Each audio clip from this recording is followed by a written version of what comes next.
जिस तरह से मैंने आपको ये बोला था कि मैं आपको इस किताब के बारे में बताऊंगा, लेकिन क्या हुआ कि कुछ काम आ गया मुझे और मुझे अपने गांव आने पड़ा। और मैं गांव आने के साथ साथ मैंने सोचा कि चलो आज गांव में ही जाके शूटिंग की जाए और इस किताब के बारे में आपको बताया जाए। तो शुरू करते हैं।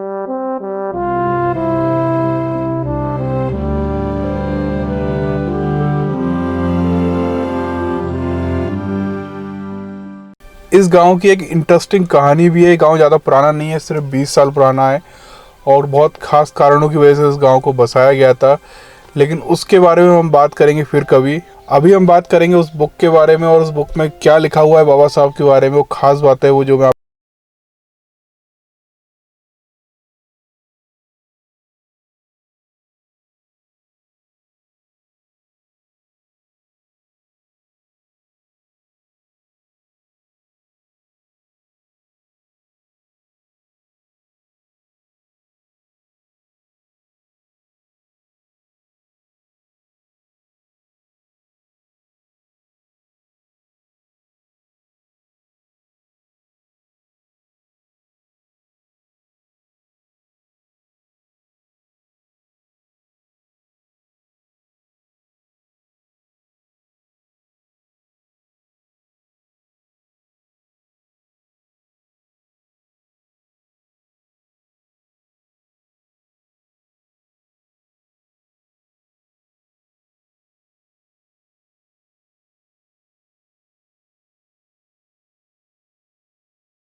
आपकी बात करते हैं। इस किताब के हिसाब से इसमें लिखा हुआ है कि बाबा साहब के जो दादाजी थे उनका नाम मालोजी राव था और वो अंग्रेज़ों की सेना में हवलदार थे और उनने बहुत सी लड़ाइयाँ लड़ी और उसमें वीरता प्राप्त की और उसके बाद वो हवलदार से रिटायर भी हो गए।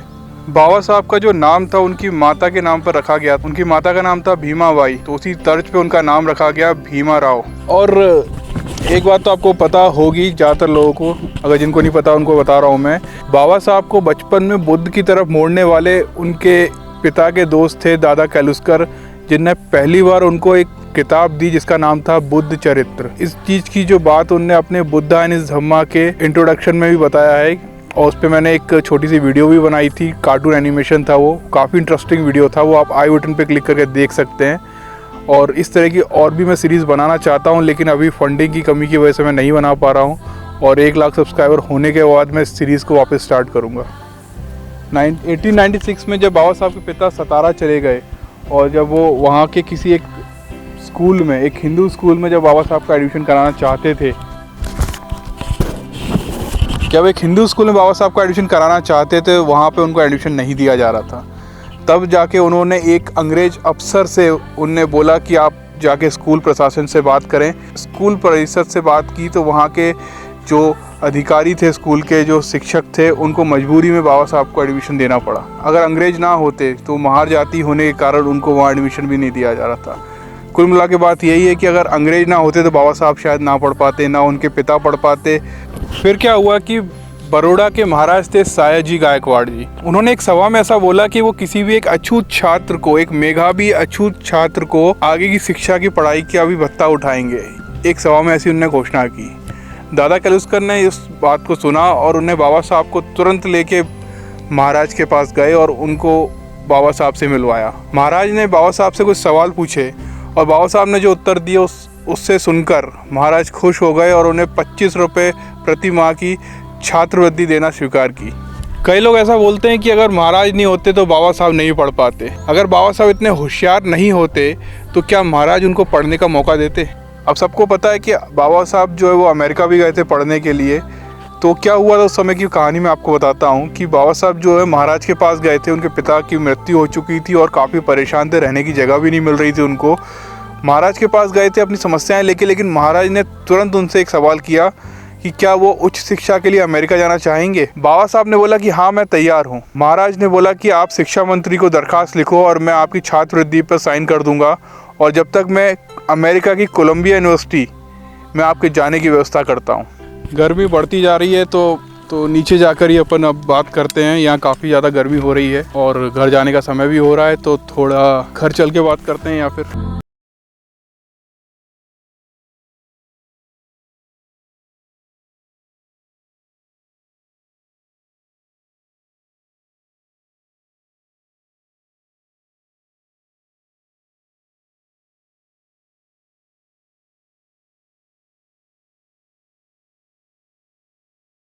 काम ख़त्म हो गया है और हालत भी मेरी बहुत बुरी हो गई है, तो अब बाकी का वीडियो जो है वो घर जाके कंटिन्यू करेंगे। और फिर से शुरुआत करते हैं।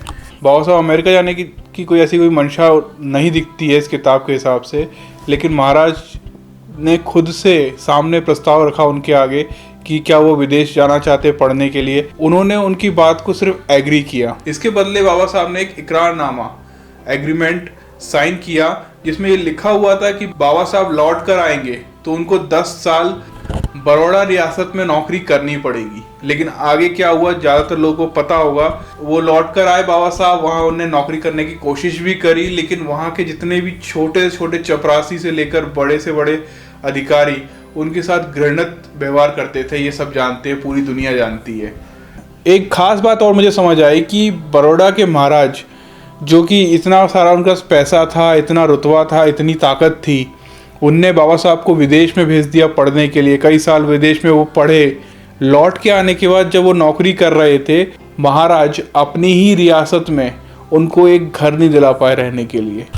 इसमें लिखा हुआ है कि जब बाबा साहब ने महाराज को ये बोला कि उनको रहने के लिए व्यवस्था करें, लेकिन महाराज भी ये व्यवस्था नहीं कर पाए क्योंकि उनकी प्रजा में एक विद्रोह की लहर उठ चुकी थी और महाराज भी उस विद्रोह को समाप्त नहीं कर सकते थे। महाराज भी उस विद्रोह के सामने असमर्थ थे। बाबा साहब ने वहां पर नौकरी नहीं करी और उसके बाद बाबा साहब ने बोल दिया महाराज से कि वो आगे यहाँ काम नहीं कर सकते, उन्हें जाने दिया जाए। महाराज ने भी जाने दिया उनको। उसके बाद वो चले गए मुंबई। मुंबई में उन्होंने एक कंपनी डाली जिसका नाम था स्टॉक्स एंड एडवाइजर्स। ये स्टॉक्स एंड एडवाइजर कंपनी उन्होंने क्यों डाली? क्योंकि बाबा साहब अस्त्र शास्त्र के पंडित थे, मतलब महाज्ञानी थे। स्टॉक्स और एडवाइजर्स मतलब कंपनियों को सलाह देते थे किस तरह से उन्हें काम करना चाहिए, और ये कंपनी बहुत अच्छी चलने लगी एकदम से, क्योंकि बाबा साहब अर्थशास्त्र के बहुत बड़े ज्ञानी थे, तो उनको पता था किस तरह से समस्याएं आती हैं और किस तरह से उनको हैंडल किया जाता है। लेकिन ये कंपनी भी कुछ दिनों बाद बंद हो गई और उसका कारण भी वही था कि लोगों के बीच में ये फैला दिया गया, गुजराती व्यापारियों के बीच में, कि बाबा साहब एक अछूत हैं, उनसे काम ना करवाएं, और ये कंपनी भी उनको बंद करनी पड़ी। बाबा साहब काफ़ी परेशान थे। ऐसी बात नहीं थी कि बाबा साहब में किसी चीज़ की कमी थी, उनमें सिर्फ एक ही चीज़ की कमी थी कि वो अछूत थे। इसलिए जहाँ भी जाते थे उनको काम से मना कर दिया जाता था। बचपन से उनके साथ यही होता आ रहा था और बचपन में भी अंग्रेज़ों की सिफारिश की वजह से उनको स्कूल में एडमिशन मिला। उसी तरह यहाँ पर भी एक बहुत फेमस जो कॉलेज था मुंबई का, सिडेनम कॉलेज, वहाँ भी बाबा साहब को एक शरीफ अंग्रेज की सिफारिश से रख लिया गया। 450 रुपये महीना उनको वहाँ मिलता था, लेकिन वहाँ भी जितने ही मनुवादी लोग थे उन्होंने वहाँ रहना नहीं दिया उनको। काफ़ी ज़्यादा परेशान करते थे, पानी का अपना अलग घड़ा रखते थे, और वहाँ के जो बच्चे थे उनको भड़काना चालू कर दिया कि आप अछूत से पढ़ रहे हो। बाबा साहब की जो नॉलेज थी उसके आगे वहाँ के स्टूडेंट भी झुक गए थे, तो कितना भी इनको भड़का दिया गया, लेकिन वहाँ के जो बच्चे थे वो नहीं माने, वो बाबा साहब से ही पढ़ना चाहते थे। इस पुस्तक के हिसाब से एक और घटना जो ये दिखाती कि बाबा साहब को पुस्तकों से कितना ज़्यादा प्यार था। इस पुस्तक में बताया गया है कि बाबा साहब एक थीसिस लिख रहे थे। बाबा साहब को उस थीसिस को पूरा करने के लिए एक किताब की रेफरेंस की जरूरत पड़ी। जो लोग थीसिस लिखते हैं उनको ये पता होगा कि बहुत सारी किताबों से हमें रेफरेंस लेना होता है। उसी तरह से एक किताब जो बाबा साहब ढूंढ रहे थे और उनको बड़ी मुश्किल से एक पुस्तक विक्रेता के पास वो किताब मिली।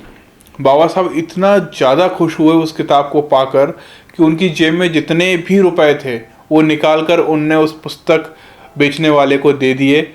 और उसके बाद बाबा साहब एक होटल में गए खाना खाने के लिए, और वहाँ उनने खाना ऑर्डर कर दिया।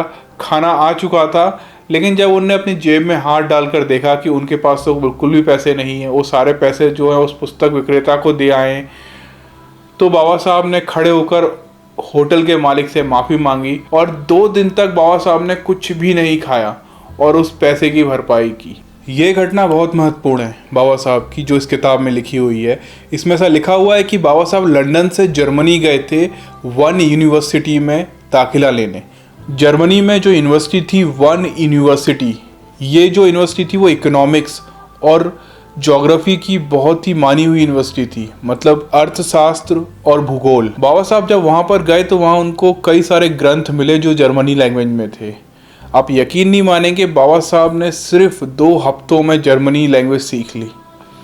और ना केवल सीखी, उनने बाबा साहब ने बहुत से जर्मनी के ग्रंथ पढ़ डाले। जब बाबा साहब भारत में रहते थे तो उन्हें संस्कृत पढ़ने का बहुत शौक था। वो संस्कृत पढ़ना चाहते थे और संस्कृत पढ़ने के बाद वो जितने भी वेद पुराण है वो भी पढ़ना चाहते थे, क्योंकि वो संस्कृत में हुआ करते थे उस समय। किताब में ऐसा लिखा हुआ है कि भारत के मनुवादी लोगों ने लेकिन बाबा साहब को संस्कृत पढ़ने नहीं दिया। लेकिन बाबा साहब उस समय खुश हो गए जब उनको एक किताब मिली जर्मनी लैंग्वेज में। उनको एक किताब मिली जिसमें लिखा था कि संस्कृत कैसे सीखी जाए, जो कि पूरी किताब जो है जर्मनी लैंग्वेज में थी। उन्होंने इस चीज़ का बहुत फ़ायदा उठाया और उनने तुरंत उस किताब को पढ़ डाला। मतलब कि उनने पहले जर्मनी लैंग्वेज सीखी पूरी, और उनको एक किताब मिली जिसमें जर्मनी लैंग्वेज में लिखा था कि संस्कृत कैसे सीखी जाए। आमतौर पे हमें जैसे किताबें मिलती हैं जिसमें लिखा होता है कि अंग्रेजी कैसे सीखी जाए, जो हिंदी लैंग्वेज में होती है, और वो हिंदी लैंग्वेज में पढ़ने के बाद हमको सिखाया जाता है कि अंग्रेजी कैसे सीखी जाए। उसी तरह उनको एक किताब मिली जिसमें लिखा हुआ था, जो कि जर्मनी लैंग्वेज में थी, उसमें ये लिखा हुआ था कि संस्कृत कैसे सीखी जाए। बाबा साहब इतने प्रसन्न हो गए कि उनने मात्र 1 महीने में पूरी संस्कृत पढ़ डाली, और ना केवल उसको सीखा बल्कि जर्मनी कंट्री में वहाँ पे स्टूडेंट्स को संस्कृत पढ़ाने के प्रोफेसर बन गए। और इसके आगे के जो अनसुने किस्से हैं वो मैं फिर कभी बताऊँगा आने वाले वीडियोज़ में। जैसा कि आपको पता है कि आज मैं काफ़ी ट्रैवल कर चुका हूँ, तो मैं काफ़ी थक भी चुका हूँ, तो इसके आगे की कहानी मैं आपको फिर कभी बताऊंगा। अगर आप मेरी डेली वीडियो फॉलो करते हैं तो आपको पता होगा कि मैं इस तरह की वीडियोस डेली बनाने की कोशिश करता हूं। अगर आप इस वीडियो को 500 लाइक्स देंगे तो मैं मोटिवेट होऊंगा और भी इसी तरह की वीडियोस बनाने के लिए, और भी अपना काम को बेहतर करने की कोशिश करूँगा। और मैं कोई एक्सपर्ट नहीं हूँ, मैं सिर्फ अपने लाइफ एक्सपीरियंस शेयर करता हूँ आपके साथ। अगर आपको कोई प्रॉब्लम है, अगर कोई दिक्कत है उस चीज़ों से, आप मुझे कमेंट में बता सकते हैं, तो मैं उस चीज़ को सुधार करने की कोशिश करूँगा। Thank you.